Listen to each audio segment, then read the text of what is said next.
Благодарам, председателе.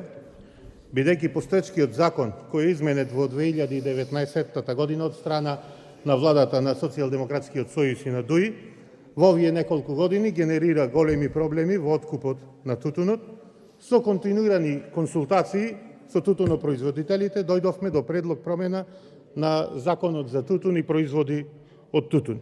Пред се, тука мислиме на забрана на увозот на тутун од надвор, склучување на договори со сите комитенти и оние кои во изминатите години поднесле жалби, за да нема реваншизам кон тутунарите и да се зголеми контролата врз откупувачите од страна на државата, бидејќи во изминатите неколку години се врши очигледен грабеж на тутунопроизводителите. Целта на предлог законот, кој што го поднесуваме, е да се надминат проблемите и да се обезбеди правна сигурност при откупот на тутун и покрај поднесен приговор и да се допрецизира третманот на неферментираниот тутун. Имено, за увезениот необработен тутун, увозникот ги измекнал сите споменати обврски во глава 2, 3 и 4 од Законот за тутун, производи од тутун и сродни производи и не гарантира за потеклото, безбедноста и контролата на производот, што е спротивно на Европската регулатива 40/2014, како и Рамковната конвенција за контрола на тутунот на Светската здравствена организација, која ја имаме ратификувано во 2006 година.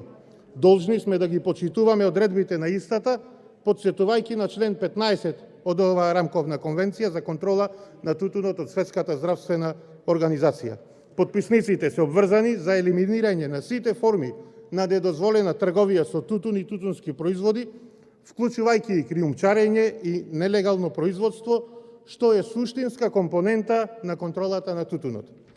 Сметаме дека со предложеното изменување и дополнување на законот ќе се создадат и тоа како услови на целосно и подобро спроведување на законот и истовремено, поради тоа ги повикуваме и пратениците од парламентарното мнозинство да дадат поддршка на измените на овој закон и дополнувања кои што ги бараме и истовремено со тоа ќе ги решиме проблемите со кои се соочуваат тутунопроизводителите, а тоа се повеќе од 30.000 семејства во државата. Бидејќи се исполнети условите од член 170 алинеја 1 од Деловникот на Собранието на Република Македонија, односно не се работи за донесување на сложен и обемен закон, истиот предлагам да се донесе по скратена постапка. Благодарам.